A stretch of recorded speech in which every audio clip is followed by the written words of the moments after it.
Okay. Hello, friends. My name is Brad Beard, owner and winemaker for Mercury Wine. Welcome to Tastings with Brad. And today we are going to be talking about my Freddie Cuvée, which is my GSM blend or my Grenache Syrah Mourvedre blend. Most people would know that as a Rhone blend, even though there's quite a bit of difference between the Northern Rhone and the Southern Rhone. It's easy to peg those three grapes and just keep them in their own and not actually have to dive down into the 15 different villages and the bunch of different AOCs and IGPs that they have down there in the Rhone. Um, so Freddie Cuvée, what is Freddie Cuvée? Well, Freddie, if you guys know me, Freddie is my Poochie. Cuvée is the best of my vintage. And so for my dog's favorite red wine, we're going to be doing the best of the vintage. And um, my heart lies in the Rhone. Of course, I'm a big Bordeaux fan. I'm a big Burgundy fan. Who doesn't love the bone up there in Burgundy? But for me, my Rhones are extra special for a couple reasons. Number one, they age just as well as my Bordeaux's. And number two, they are a lot more rare up here in the Alexander Valley. Um, so to me, because you can't get a lot of them, it's just a little bit more special. And but let's go ahead and talk about the grapes. That's what we do. Oh, before we do that, as you guys know, it doesn't look like we have a lot of folks joining us today. It doesn't matter, right before the holidays. But uh, you guys are muted. If you feel like jumping in, go ahead. But it does seem like most everybody likes to wait till the end to ask the questions. It doesn't bother me, and it's not like there's 1,000 people out there, so it really doesn't matter. But let's just talk about the grapes. So you've got only one grape out of the Grenache Syrah Mourvedre that is indigenous to France, and that would be the Syrah. The Syrah is, I believe, indigenous to the Rhone region, more specifically, probably the northern Rhone. But you know, 2 or 3 thousand years ago, it's hard to pin down exactly where something came from. But so the Northern Rhone mainly does Syrah. It's the Southern Rhone where you start picking up the Grenache as the main grape varietal, with Mourvedre typically as a background blender. But we did talk about Mourvedre, and there's a couple places in the Chateauneuf-du-Pape region where the Mourvedre is king. Same thing out in Larocque. But if we're talking generalities, through the Southern Rhone, Grenache will be the king grape. But in the Southern Rhone, it's one of those wild west places of France where um, you could have a lot of different grape varietals. You could have a Pipelette, you can have Cinsault, you can have Marsan Roussan for the whites, you can have Grenache Noir or Grenache Gris, etc. You've got a bunch of different grapes down there that you would use. Typically, all those other grapes I just mentioned would probably be in the less than 5%, where Grenache and Mourvedre would be running the show. But these two wines have a nice big splash of Syrah as well. And if you haven't seen my other shows, so we've got Grenache and Mourvedre or Monastrell. Or Grenache in Spain. These are both Spanish grapes, and I'm going to go ahead and call them Spanish grapes because I believe they've been there for at least 2,200 to 2,500 years, grown throughout Spain. But as the Moors were going north and the Romans were going north and then the Frenchies were going south, these grapes got to intersperse themselves around each other, but are around the Mediterranean.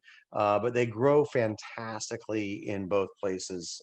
That's for sure. And then today, I said I was going to be talking about my 2018, but we're also going to be talking about my 2016.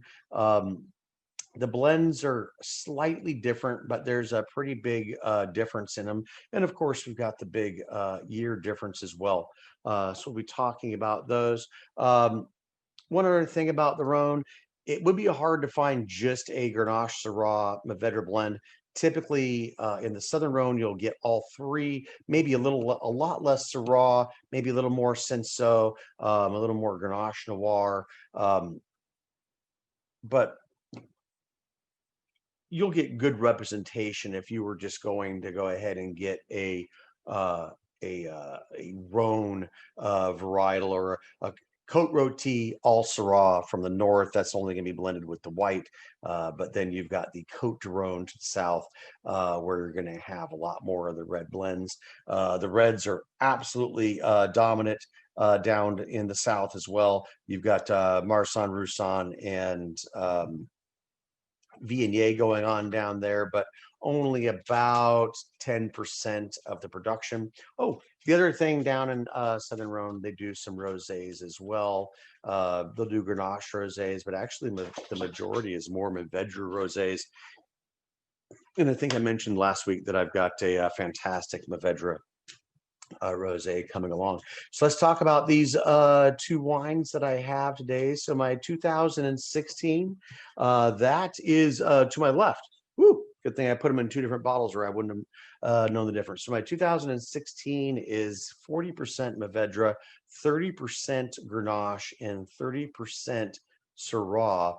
My 18 is actually 43% Syrah, 40% Grenache or Grenache, and then 17% Mourvedre. So you've got two very similar yet different wines with those bases.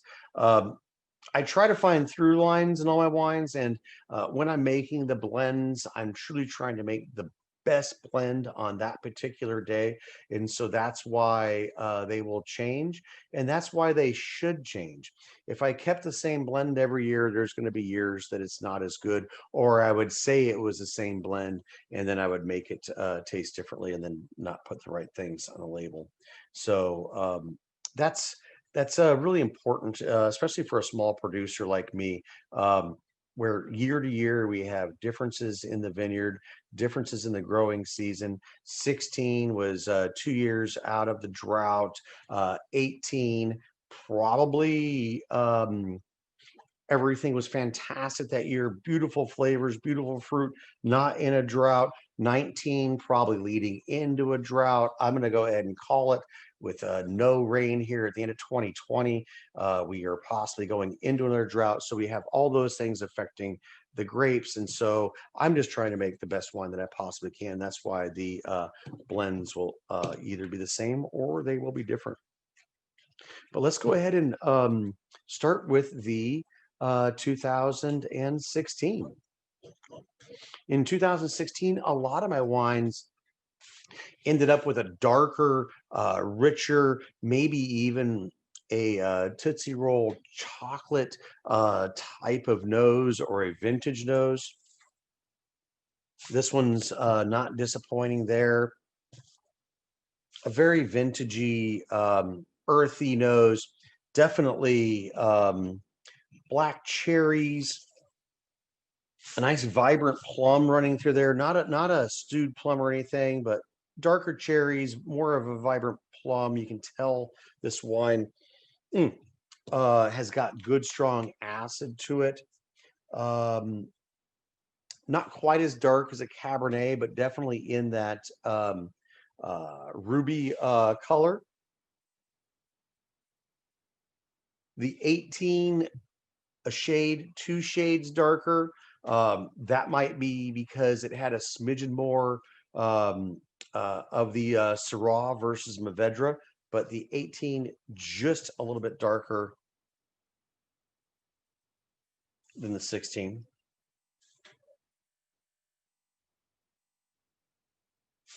Just a little more spice on the nose because you've got that beautiful vintage black cherry spice plum going on there.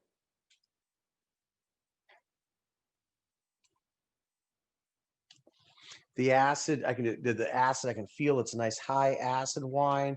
That means this wine's got a lot more time in the barrel. Okay, let's go ahead and talk about the barrel. Both of these got a very similar barrel aging regiment. All of them in French, partial new, partial a little bit older. That vintage nose does not translate to the palate. On the palate,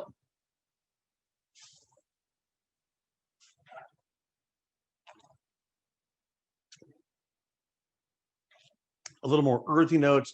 That vibrant plum gets a little darker. I still have some nice drawing, not necessarily from the oak, but from that nice higher acid. A lot of that's probably coming from the Mourvedre and the Grenache, the Syrah, not known for the high acid, usually a mid to mid plus acid wine.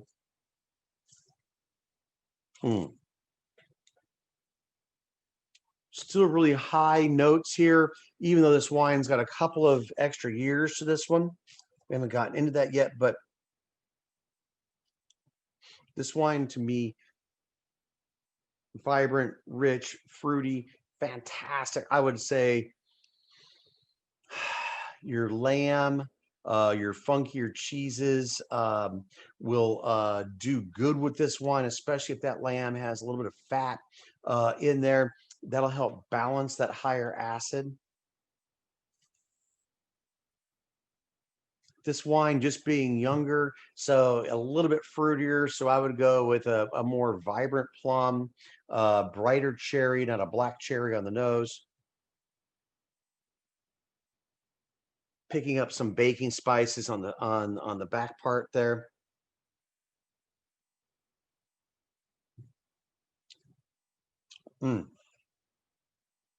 Not quite as complex. That's why this is an unreleased wine.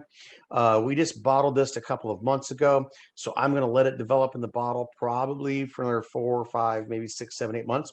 I always let you know the wine will tell me what's going on with it, but not quite as a younger wine, as complex in the mid palate, a little bit quick going into the finish.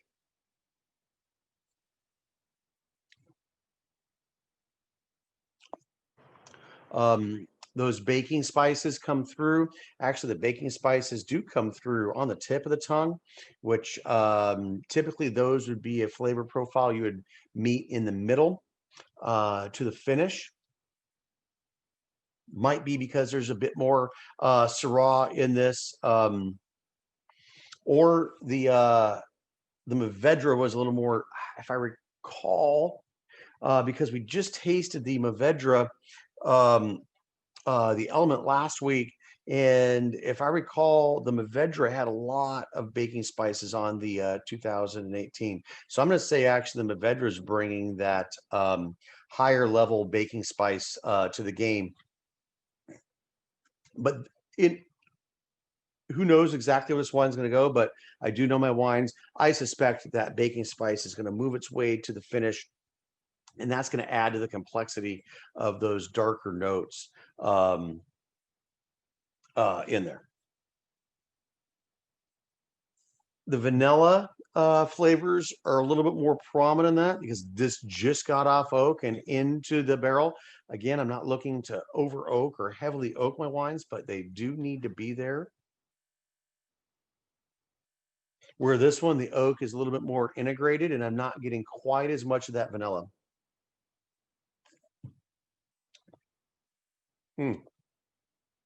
Um, venison, game. This one right now, as it's presenting, I would like something a little bit more heavily spiced, whether you're going to go to those, the venison or the lamb, or if you were going to be doing some sort of steak with this, I would go with a little bit more spice because that would be nice. And I would go ahead and go with a little bit fattier piece of meat. And if it's not fatty, make sure that there's a little bit of butter, especially on your sides, and that'll help tame those acids. But where this one's presenting, it's got years to go, just like this brand new one, even though this is still a 2016. So we're 4 years into the game now. Wow. Both these wines are developing nicely.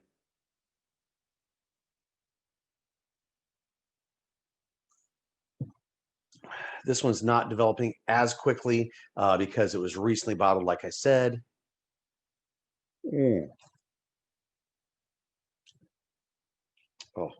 But the Rhone wines, to me, the Grenache, the Shiraz, Mourvedres, they hold a dear place in my heart. Because the tannins aren't as high. But they have a little bit higher acid, right? So they both age well. But I've been finding that my Rhone varietals are aging as well, if not as good as my Cabernets. So we've got the Messenger, the Cab base blend. We've got the Rocket, which is right now a Cab Franc base blend, and my Merlots.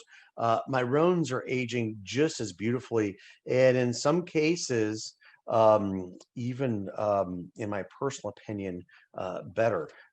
Even though most people recognize Bordeaux as or the Bordeaux style wines as a long lasting wine, I think you have to put a lot more oak on Bordeaux because they have a little bit less acid to them.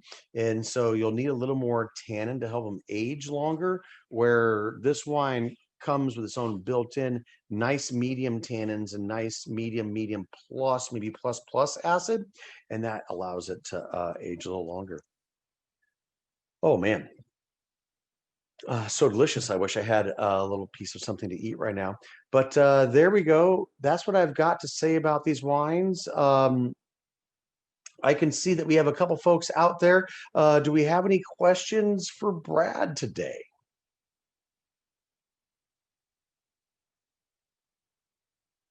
A lot more vanilla on the 18. Holy smokes. I'm gonna have to look at the which one got more a new oak. I think that the Mourvedre, we got some new French Zeppelin Forest barrels for the 18. I think it's shining through. Hey, Brad, when do you think the 18 is going to get released? Do we have anybody say anything? When do you think the 18 is going to get released? I have no volume. I am sorry. We're still learning. But other people heard. When do I think the 18 is going to be released?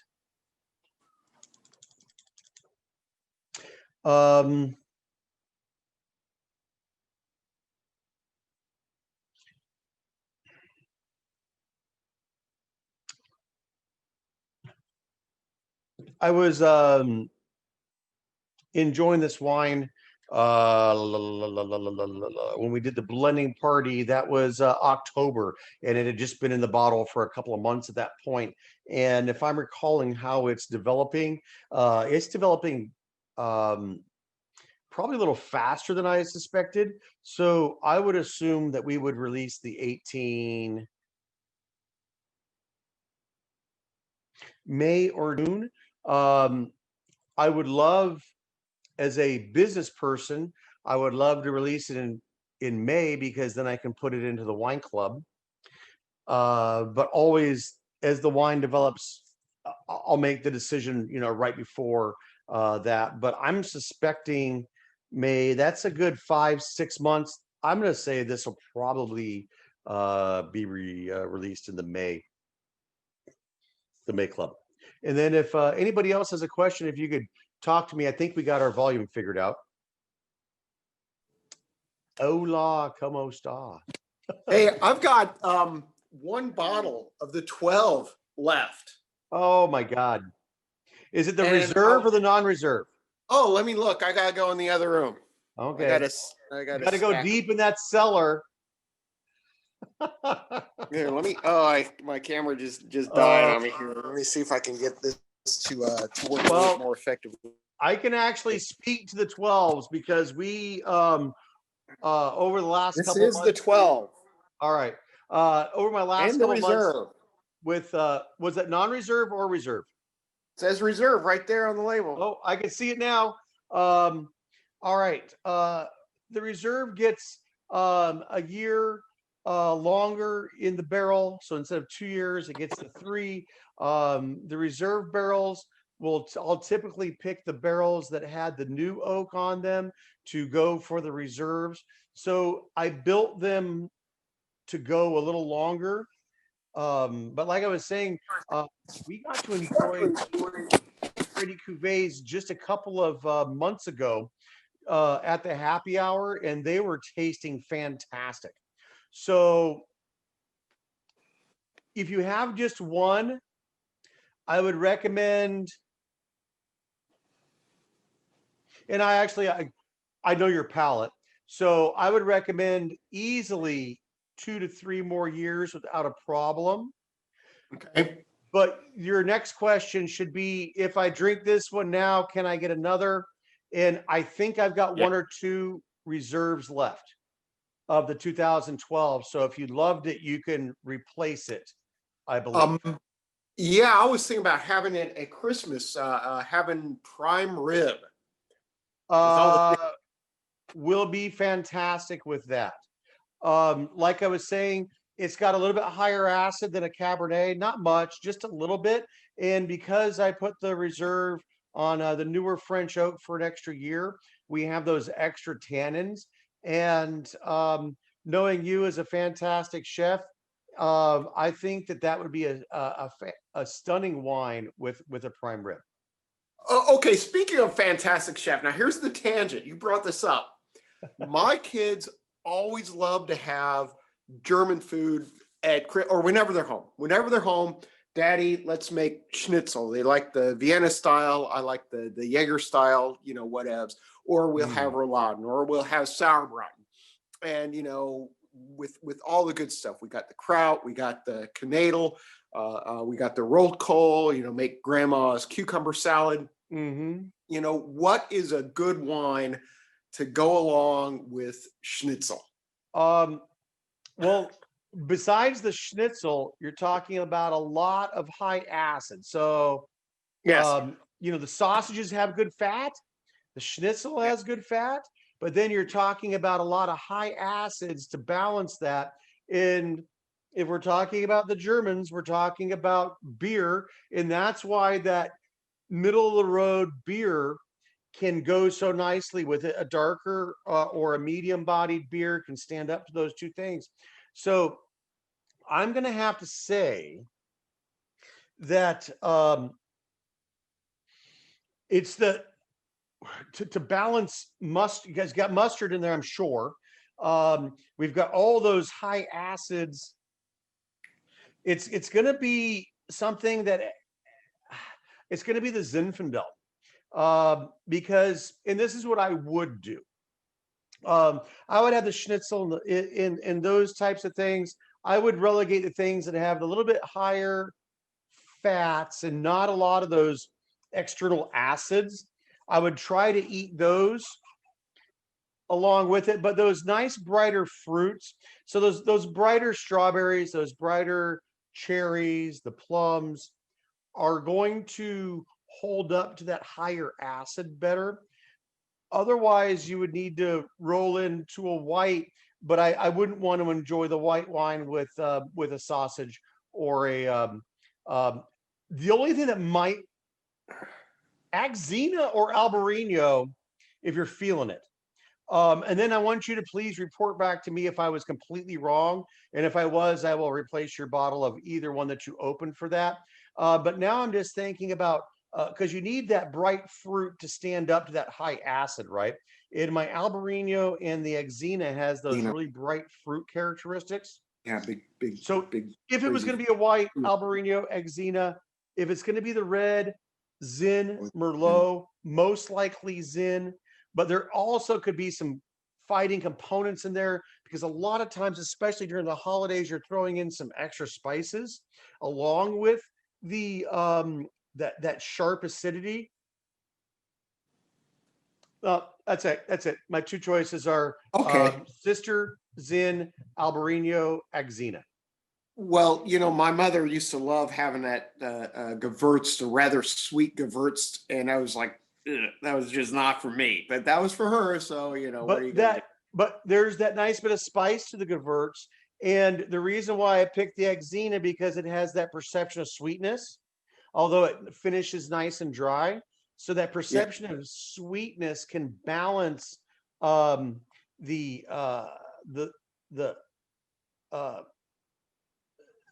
acids, and also depending on how sweet you make your how sweet you're making those things. If you're adding a lot of sugar to the cucumbers, then you don't want any wine with sugar in it. But if you're keeping them high in acid, then you might want a little splash of sugar in your wine to help tame those. Yeah, I can understand So that. that's But it's what also I would go with a brighter fruit character wine to go with it. The Albarino, obviously 0 residual sugar, a smidgen residual sugar in the Axina. So depending on how much sugar you add to your vinegars is how sweet you want the wine to go with it. So if there's no sugar in your sweetness or in the slaws and stuff, then you can put a little sugar to tame those acids. And I was just trying to tame the acids with the brightness of fruit because it's a perception of sweetness without the sugar. That was a good answer, Brad. I'm gonna see if that works. I'm gonna go see. Yeah. Let me write that down because I'm gonna have to make. That was actually, and those are some hard pairings, by the way. That's not easy. I threw your curve, man. You hit it out the park, or at least. Or I was gonna say, get yourself a nice Riesling from the Alsace and then go from there, because those probably go. But for my wines, Merlot maybe, Zin probably on the red side, and then those 2 whites for sure. We'll go with it. Any other things for Brad today? Yeah, quick question. So you said a couple more years on the 12 reserve. What about the 12 and 13 non-reserve? Is that drink now category or a couple more years on that? No, all of them seem to be hanging in there. And it was just 2 months ago when I was diving into those. Mm-hmm. None of them seem to be fading at all. Okay. In my recollection. So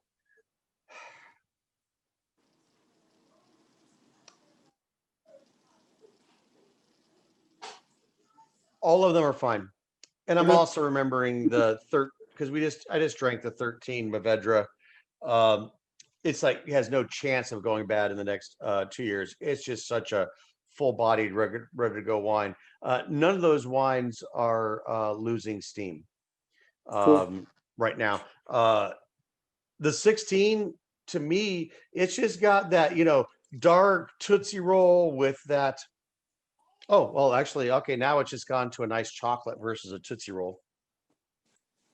Yeah, I was getting fig on the nose of the 16. Yeah, some fig is, absolutely. That it's gotten richer, right? And so with the chocolate, I do absolutely think of figs with chocolate, especially when we're going back to the Tempranillo. But feel how much acid is in this wine. It has such a high acid.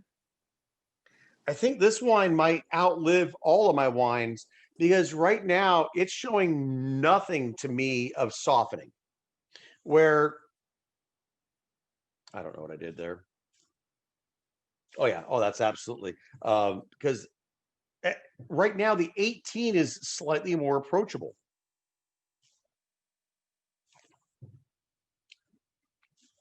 Even though there's not a lot of mid palate right now, which will develop over the next few months.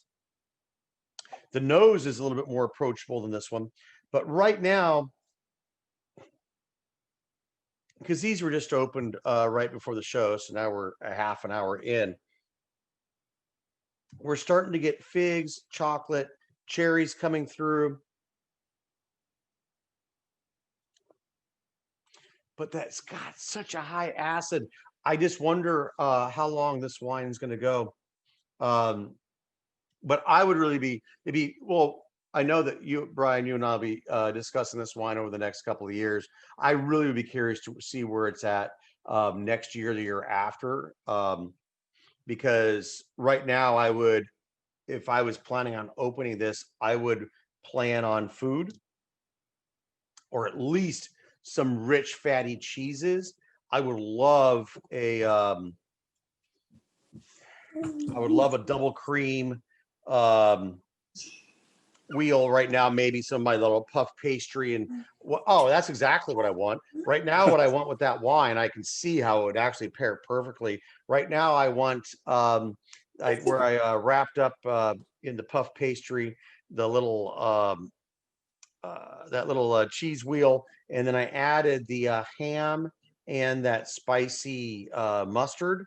That's exactly what I would want with this wine right now because it's to me, and I'm a compared to most American wines, this is probably not an aggressive wine, but for me right now, I'm finding those flavors just really coming on strong, and that's why I want a little fat to soften those things up. So I would love a little brie wheel, a little puff pastry, some ham, and maybe some spicy mustard to go on with that.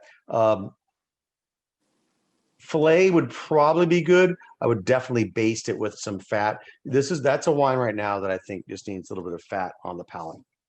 We're doing grilled sausages tonight, but we don't have any of the sauerkraut you guys are talking about. Well, if you're doing grilled sausages tonight, this is fantastic. Shoot me the text. Please let me know how this wine goes with it. What do we have on tap for tonight, Danny? Oh, Brad, we're doing a standing rib roast with what? Oh, no. We're probably doing something frozen out of the refrigerator. Because we're rolling into the season where, pretty soon the whole kitchen's going to be a disaster every single day. So we did promise ourselves to take it easy. What's on the I don't know what's on the menu tonight. Hopefully something rich and fun to go with both of these wines. Oh my gosh. Well, hey, cheers to you guys. Thank you guys so much for hanging in there with me tonight. We will see you. Heads up, Jim Ricard's has been canceled tomorrow. If you haven't seen that, all of our squirrels couldn't find their nuts to get our act together. And plus with our whole shutdown, we were trying to figure out a social distancing thing. So you won't be seeing tomorrow with Jim, but I know we have some special things on Friday night. I don't know. We're going to be feeling pretty frisky since it'll be our last show before Christmas. So Danny's going to try to cook us up some good vittles, and we'll be having some fun. But thank you guys so much. We'll see you in a couple days. Thanks, guys. See you Friday. See you Friday.